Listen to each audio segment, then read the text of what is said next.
పోయిన సార్ కూడా వెళ్ళిపోయినావు. నెక్స్ట్ లకే బలికేది మామూలుగా.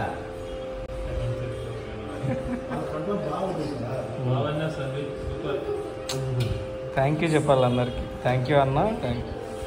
ఇప్పుడు చూద్దామా?